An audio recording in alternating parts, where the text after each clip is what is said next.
Hər vaxtınız xeyir. Bu buraxılışda da ən vacib və gündəmdə olan xəbərləri diqqətinizə çatdıracağım. Sərhəd rejimi, miqrasiya məsələləri, yeni aviareyslər, iqtisadi və hüquqi yeniliklər haqqında ən operativ məlumatları vaxtında almaq istəyirsinizsə, həm mənim bu YouTube kanalıma, həm də Zayım Novosti Azərbaycana Telegram kanalıma abunə ola bilərsiniz. Burada məlumatlar daha dolğun, daha operativ və rəsmi mənbələrə əsaslanır. Kanalların linki videonun aşağısında, yəni açıqlama hissəsində və ilk şərhdə yerləşdirilib. İndi isə xəbərlər.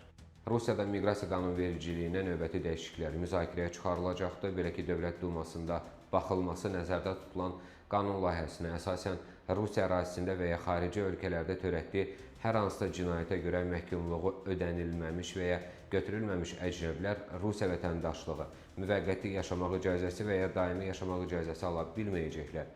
Layihəyə əsasən belə hal sonradan aşkar edilərsə, əvvəllər verilmiş müvəqqəti yaşamaq icazəsi və ya daimi yaşamaq icazəsi də ləğv olunacaq.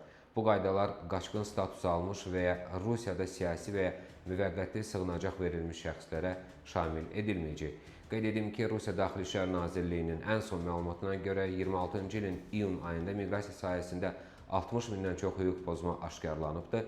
2000 cinayət işi başlanılıb, 14600 əcnəbi ölkədən deportasiya edilib və ya inzibati qaydada çıxarılıb. Bundan başqa 29300 əcnəbinin Rusiyaya girişinə məhdudiyyət qoyulubdur. 10400 işə götürən isə miqrantların qanunsuz işə cəlb edilməsinə görə inzibati məsuliyyətə cəlb edilib. Bakı-Tbilisi-Bakı beynəlxalq dəmir yolu marşrutu üzrə artan sərnişin tələbatı nəzərə alınaraq qatarların tutumu daha da artırılıbdır. Azərbaycan Dəmir Yollarının məlumatına görə qatarların tərkibinə mərhələli şəkildə 2 komfort və 5 standart plus sinif vaqonu əlavə edib. Nəticədə vaqon restoran istisna olmaqla sərnişin vaqonlarının sayı 6-dan 13-ə, ümumi sərnişin tutumu isə 178-dən 386-ya çatdırılıb. Bu da marşrut üzrə yerlərin sayının təxminən 120% artırılması deməkdir. Bildirilir ki, Bakı-Tbilisi-Bakı marşrutundan maraq yüksək olaraq qalır. İndiyədək bu istiqamətdə 23 minə yaxın sərnişin daşınıb, qatarların doluluq səviyyəsi isə 100% təşkil edib.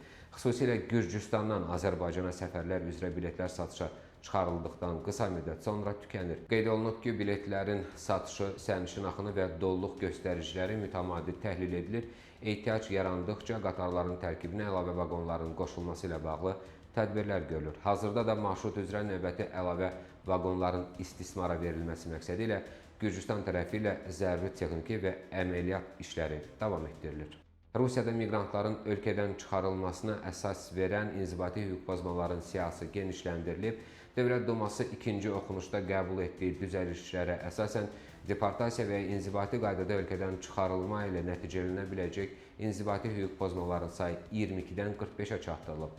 Yeni siyahıya insan hüquq və azadlıqlarının pozulması və ayrı seçkili xarakterli hərəkətlər, dövlət sərhədində qanuni tələblərə tabe olmamaq, polis əməkdaşlarının, hərbi qulluqçularının qanuni tələblərinə əməl etməmək kimi hallar daxil edib. Bundan başqa Rusiya ərazisi bütövlüyünün pozulmasına açıq çağırışlar, Rusiya və onun vətəndaşlarına qarşı sanksiyalara çağırış, silahlı qüvvələrinin nüfuzdan salınması, terrorçuluq və ekstremizmə açıq çağırışların yayılması, nasist simvollarının təbliği və ya nümayişi, polisə tabi olmamaq, xırda xuliqanlıq, həmçinin mitinqlər, nümayişlər və digər kütləvi tədbirlərlə bağlı qanunvericiliyin pozulması da bu əsaslar sırasına əlavə olunub.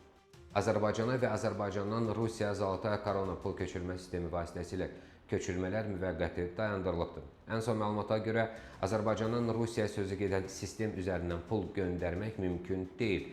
Rusiya kütləvi informasiya vasitələrinin yaydığı məlumata əsasən Azərbaycanda fəaliyyət göstərən bir sıra banklar da bunu təsdiqləyiblər. Unibank və Yellow Bank bildiriblər ki, Zolotaya Korona ödəniş sistemini dəstəkləsələr də xidmətlə bağlı yaranmış texniki problemlər səbəbindən hazırda Rusiya istiqamətində pul köçürmələri həyata keçirilmir.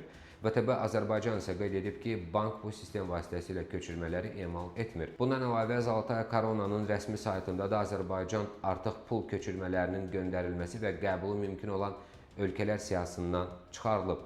Hazırda xidmətin nə vaxt bərpa olunacağı ilə bağlı rəsmi məlumat da açıqlanmır və ən son məlumata görə məhdudiyyətlər həm Azərbaycandan Rusiya, həm də Rusiyadan Azərbaycana həyata keçirilən köçürmələrə şamil olunur və bildirilir ki, buna səbəb Zolotaya Korona ödəniş sisteminin operatorunun Avropa İttifaqının 21-ci sanksiyalar paketinə daxil edilməsidir. Rusiyada əmək fəaliyyəti ilə məşğul olan bəzi əcnəbilər üçün gəlir vergisi üzrə yeni ödəniş qaydası təsdiqlənibdir. Federasiya Şurasının təsdiqlədiyi qanuna əsasən 27-ci il yanvarın 1-dən fiziki şəxslərin şəxsi və ya məişət ehtiyacları üçün çalışan, Rusiyada müvəqqəti və ya daimi yaşayan əcnəbilər aylıq 1700 rubl məbləğində sabit avans ödənişi etməli olacaqlar.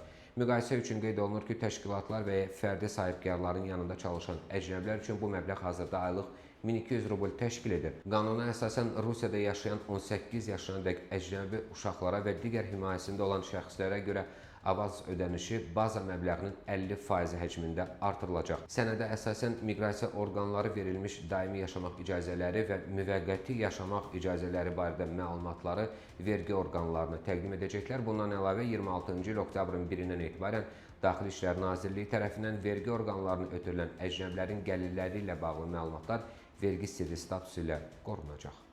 Beləliklə, bu buraxılışımızın da sonuna gəldik. Ən vacib və operativ xəbərləri ilk siz almaq istəyirsinizsə, ZM Novosti Azərbaycanın Telegram kanalına qoşulun və bu YouTube kanalına da abunə olmağı unutmayın. Linklər videonun altında və ilk şərhdə yerləşdirilib.